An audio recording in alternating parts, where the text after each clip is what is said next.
Welcome to The Intuitive Therapist with Janis R. Cohen, therapist, clairvoyant, empath, and medium. Listen in as she takes a no-nonsense deep dive into real human struggles and how to resolve them. Janis will share channeled information from her spirit guide team, as well as angels and archangels, to help you master your emotional, physical, financial, and spiritual destiny. And now, Janis R. Cohen. Hey y'all, this is Janis Cohen, the Intuitive Therapist, here on the Intuitive Therapist podcast. Happy to be here with you today. Right now in Atlanta, it is not raining, but y'all, it has been pouring and pouring and raining and raining and raining for weeks. This weather is insane, but right now there's some sun out. It's mid-morning as I bring you this episode today from Atlanta. And it's called How to Transform Your Fate into Destiny. I wanted to write about fate and destiny because I feel like so many people use those words, fate and destiny, interchangeably, but they're really very different. And I wanted to talk about that with you today. Fate is what occurs if you let life happen to you. It's like a preordained course of your life that will occur like because of or in spite of your actions. So it's like life deals you a hand and you can accept the circumstances as inevitable or not. So that's what fate is. Destiny is different. Destiny, on the other hand, it's a set of predetermined events or a predetermined event within your life that you take an active course in shaping. It's choosing to be a deliberate creator of your life, fulfilling your potential for greatness. I don't know how many times you thought of the difference between fate and destiny. I know in many instances for me, I'm like, really, if it's meant to be, it's meant to be. And I really have come to believe that if God, you call God Spirit, God, Buddha, whatever you and however you source, refer to God as, there is a huge part of me that believes in fate. Like what's meant to be is meant to be. And I can't influence what's kind of preordained for me. But there's also a part of me that knows that if I want to create my life, if I want to call on the universe to partner with me, then I got to get in the game. And that's where I become a co-creator with the universe. So I don't know about y'all if you believe in one or both. But for me, I kind of have my hands in both pots, fate and destiny. So if fate is the hand that you're dealt with and destiny is how you play it. And it can also be said in another way. Fate is your karma and destiny is your dharma. In an earlier podcast, much earlier, when I first started this podcast, I talked about karma and dharma. But I'm going to give you a quick review for those of you that don't know, and it's fascinating. So when I share with you the difference, it's going to make sense to you. How many of you are familiar with the concept of karma, meaning that you create your own future? You create the things that happen to you with the decisions that you make. Dharma, for example, it refers to one's duty in life. So your dharma varies according to your class, your family, and the time of your life. I'm going to explain it a little bit more. And karma refers to the actions that one does or takes in relation to one's dharma. So here's what all that means. And dharma, by the way, is spelled D-H-A-R-M-A. Karma, K-A-R-M-A. All the actions you do, good and bad, are recorded, and what you experience is a result of the actions you take. Okay? That's karma, right? So each of us creates our karma from one moment to the next, literally from one decision, behavior, choice to the next. Some people believe that if your good actions outweigh your bad, then you're going to move to a higher level on your next rebirth. And if your bad actions outweigh your good, then you'll move to a lower level on your rebirth. Each of us this is about the concept of reincarnation. And each of us keeps coming back, coming back, coming back. Sometimes those of us who have reincarnated very quickly, we have a lot more work to do. Some of us will reincarnate decades or centuries later. It's just a matter of the kind of work that you need to do and your soul lessons that you need to learn. Others believe that every action needs a balance. If you do something good for somebody in this life or in the next life, he will repay the favor. The same is true for debts, okay? Karmic debts. So if you do something bad in this lifetime, you may not receive the karmic retribution or have the opportunity to repay your karmic debt in this lifetime. But let me tell you, you will do it in another lifetime. And y'all know my story. This was years, it happened to be years ago, back in the time of the Exodus. And I talked about this. I talk about it in my book, The Intuitive Therapist, and I've talked about it on my podcast. I talk about a particular romantic relationship that I had in this lifetime. I entered into a painful and tumultuous relationship with a man. I took salsa lessons. Decided at 39, I was like, fuck it. I just want to take some salsa lessons. I love to dance and I love salsa music. And so 3 weeks in, I'm meeting all these kinds of new people. I'm sweating my butt off, dropping some weight, enjoying, learning new steps, going to some salsa parties, salsa clubs, all that, having a great time. 3 weeks in, the dance instructor introduces me to this guy, his friend.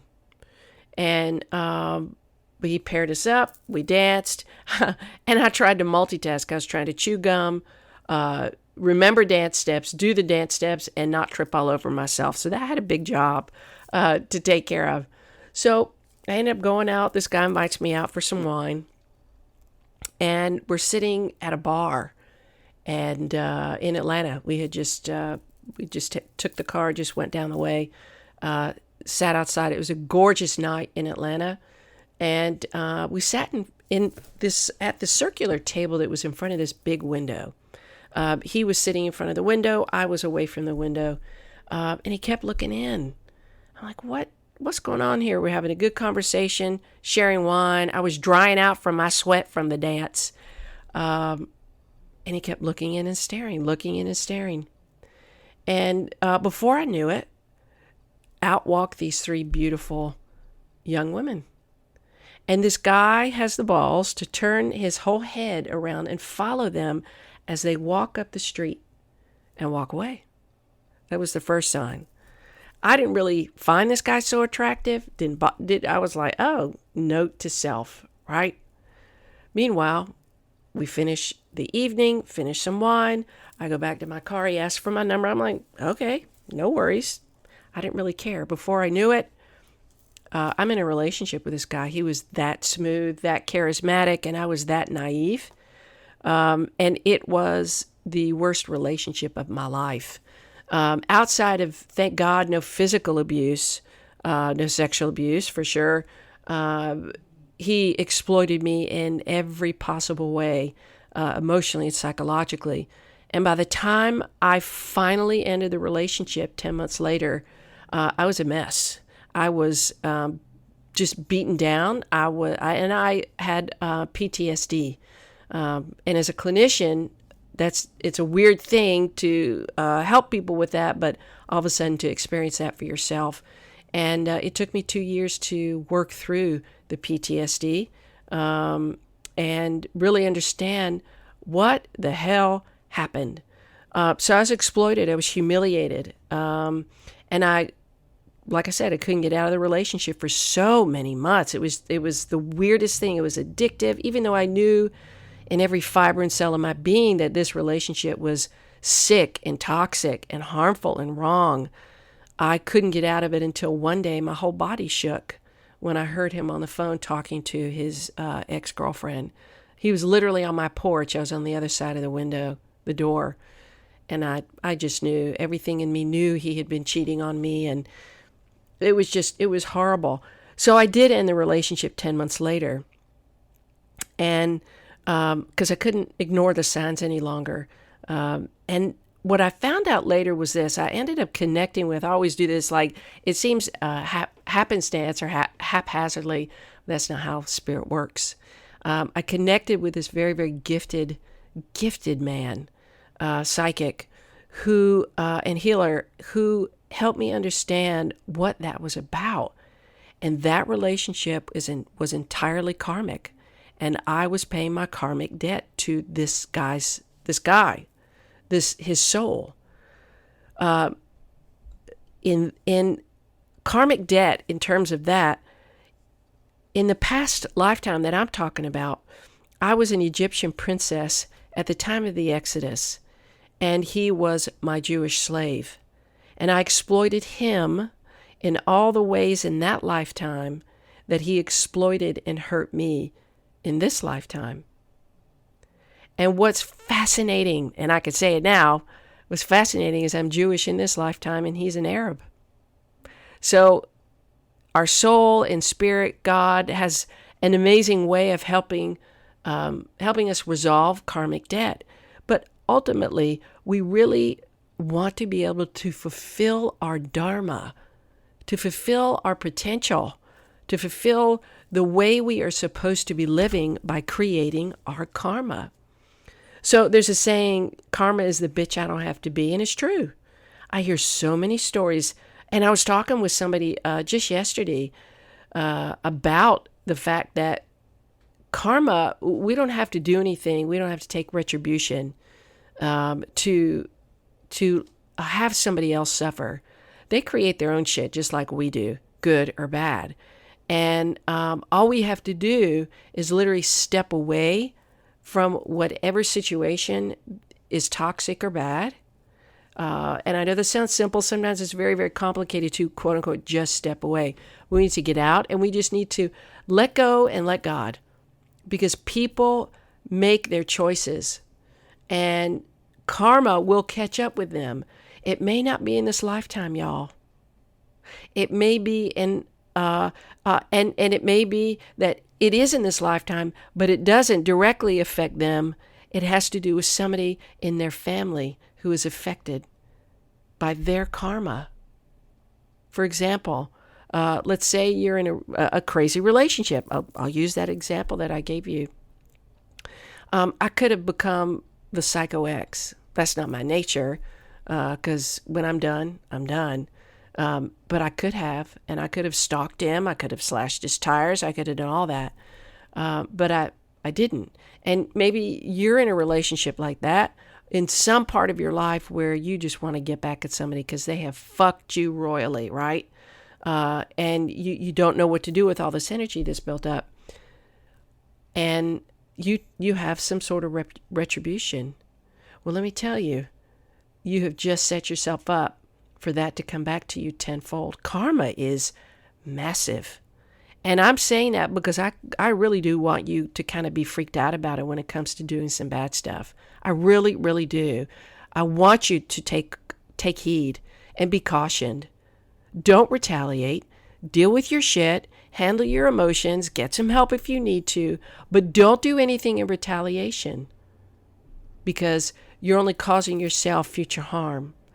Shit takes care of itself. Karma takes care of itself. Another story, when I was bullied, when I was a kid, I tell this story in my book as well. Bottom line, I was bullied by this one girl in particular. I was 12, and everybody got against me. 6 months, I was just emotionally and psychologically tortured. 27 years later, I encountered this woman, this peer of mine, and we were in a nail salon, and I was getting my toes done, and I saw her walk in with her two beautiful girls, and I was like, oh shit. And that 12-year-old little girl in me came out. I started shaking. I'm talking to my mother. I'm like, oh my God, what am I supposed to do? Oh my God, oh my God, oh my God. And she ultimately owned up and apologized, and I accepted it. But what happened that was interesting, and I say interesting because it kind of really was in terms of talking about karma, is a number of years later, her father was arrested for fraud and embezzlement. He was a very wealthy attorney, and he got nailed. He spent 7, 8 years in jail, and her family was humiliated. That's karma. Now, that may have been his karma. That could have been her karma. We don't know how karma will show up. All we know is that the good that you do will bring good to you. The bad that you do will bring bad to you, whether it's in this lifetime, to your family members, in business, whatever. So be really cautious. So what happens when we reach, like I said, when we reach that point of wanting to hurt somebody else is that we are so far away from the truth of a situation that we seat ourselves deeply in the emotion of the situation or relationship, and we fail to look at why we called that situation or that experience into our lives in the first place. For those of you that experience life and feel like it's happening to you or at you, y'all are on the wrong bus. You need to get off that bus, hop on this bus, because your soul calls in everything. Your soul has a plan before you incarnate about everything you are going to experience. Every person in your life, every single experience you have from one second to the next, because your soul has to learn. You got to settle this karmic debt shit. You got to learn what you need to learn to heal. Okay? Every relationship we have teaches us about ourselves. The hard thing is that it's very difficult to know if you're in a karmic debt relationship unless you have a trusted psychic source to help you understand that. And even if you don't know of one, you still have the opportunity to look at yourself and ask yourself, if I'm the common denominator in this pain, what does that mean? What does this relationship bring to my awareness that I need to repair within myself right now? If we steal from someone, if we lie to someone, if we cheat on others, and we believe that we've gotten away with it, think again. In every moment and with every action you take, you are writing your karmic script, and it cannot be erased after you've taken the action. You will experience the fallout of the negative behavior, and the same goes for choosing good. That's the beauty of how powerful you are in your life. You will reap what you sow, whether with good or bad behaviors, and oftentimes manifold greater than you could ever imagine. So where do you want to invest your time and energy? Into being good, being at peace, being kind to other people, being of service, or a crazy bitch, or a crazy man, crazy asshole, being angry at everybody, shutting people out, getting back at people? Who do you want to be? What karma do you want to create? You're making choices every single day. You can choose to live by the rules you were taught, your dharma, or you can choose to do what's truly in your heart. So many people rely on the structures that are set forth by the systems in our lives, be they religious, familial, societal, and other systems. Everybody needs some sort of parameters to function within, but to be such a fundamental follower of what's been dictated to you denies you the opportunity and chance to create the kind of life that you want. That's the dharma, right? Your participation in the karma that you create based on what shows up in your life. I've worked with clients who have come from all kinds of cultural and religious backgrounds all over the world, y'all. And I'm so grateful to be able to say that. And I've seen the pain and pleasure they experience from breaking from traditions and doing things that they want to do in the way that they want to do them. I know that I become ultra sensitive to the choices that I make and the actions that I take because I am so keenly aware of how my karma is created from moment to moment, from my decisions and my actions. In part, I want you to be alarmed about the bad choices. I want you, meaning the bad choices that you consciously make. Okay? I really do. I want to shake you up a little bit. But I don't want you to freak out that, all of a sudden you're going to experience this horrendous thing because you fucked up or you made a poor choice. The most important thing that creates your dharma, where you can fulfill your dharma, is that you course correct, that you learn. That is what we're here for. That is what our soul yearns for. I want you to take more responsibility for your actions, but I don't want you to become hypervigilant and paranoid about your karma. I just want you to be really cautious. You know what's right and what isn't. You know the way you treat others, from the grocery store cashier to the boss at your company. All of that is going to set the stage for what you experience in the short term and the long-term future. I encourage you to be significantly mindful of your choices. I ask that you take actions that are integrity-based, integrity-filled, and that you ask yourself this one question before you make any decision on your own behalf. Will this hurt or help somebody else? Being mindful of the reverberations of your actions in your life and in the lives of others is key to fulfilling your dharma and living a good life. So go for your dreams and think and do outside the box to create your vision and fulfill your dharma. Challenge the system. But don't buck it to the point where you're setting yourself up for hurt and pain and you're hurting others in the process. Don't sacrifice others in the process with malice and greed and envy and anger. You'll be the one that suffers.